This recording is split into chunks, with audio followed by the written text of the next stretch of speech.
நிகழ்வு. கேன்சரால் பாதிக்கப்பட்ட அதுலேருந்து ரெக்கவர் ஆகி வந்துட்டு இருக்கக்கூடிய குழந்தைங்களை எல்லாம் கூட்டிகிட்டு போய் பெங்களூரில் ஒரு நாள் தங்க வச்சு அவங்கள ரொம்ப மகிழ்ச்சியாக்கி அவங்களுக்கு இன்னும் நல்லா எனர்ஜி பூஸ்ட் பண்ணி அவங்களை இங்கே கூட்டிகிட்டு வர மாதிரி ஒரு சின்ன ஒரு பயணம்னா தம்பி அருண் செய்கிறாரு. அவரோட சேர்ந்து நம்மளும் பண்ணுறோம். நாளைக்கு மத்தியானம் நீங்கள் ஒரு 2 மணிக்கு வந்தீங்கன்னா சந்தோஷமாக இருக்கும் அப்படின்னாரு.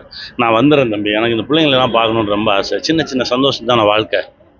அதனால் பிள்ளைங்களெல்லாம் பார்த்துட்டு அவங்களெல்லாம் பார்த்து அவங்ககிட்டையும் கொஞ்சம் பேசிட்டு அவங்கள மகிழ்ச்சியாக அந்த பயணத்துக்கு அனுப்பிச்சி வச்சுட்டு போகலான்னு வந்தேன். இங்கே வந்து பார்த்தா எல்லாரும் நம்ம சொந்தங்கள் சொல்லியாச்சு. சொந்தங்கள் எல்லாமே வந்து தேங்க்யூமா எல்லாரும் வந்திருக்காங்க. ரொம்ப சந்தோஷமா இருக்கு. நேற்றைக்கு தான் அந்த தகவல் உங்களுக்கு தெரியும் அப்படின்னு சொல்லுவீங்க. இன்னைக்கு உங்களுடைய பிறந்த நாள், இவங்க கூட சேர்ந்து செலிப்ரேட் பண்றது நீங்க எப்படி ஃபீல் பண்றீங்க? மற்றபடி ஒரு ஃபிலிம் ஆக்டர் அப்படின்னா எதுவுமே கிடையாதுங்க. வெறும் சாதாரண ஒரு மனுஷன் தான். இந்த ஃபிலிம் ஆக்டர் இதெல்லாம் கிடையாது, எந்த முகமுடியும் கிடையாது.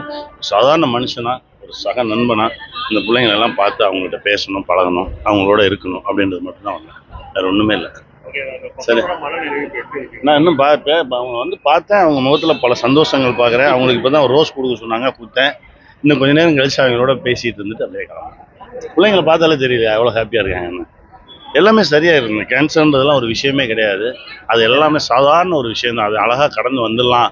கேன்சர் ஒன்றுன்னு ஒரு பயங்கர பீதியிலையும் பயத்துக்குள்ளேயும் போக வேண்டாம். அது ரொம்ப ஈஸியாக கடந்து வந்துடலான்ற ஒரு நம்பிக்கை கொடுப்பதற்கான பயணம் தான்.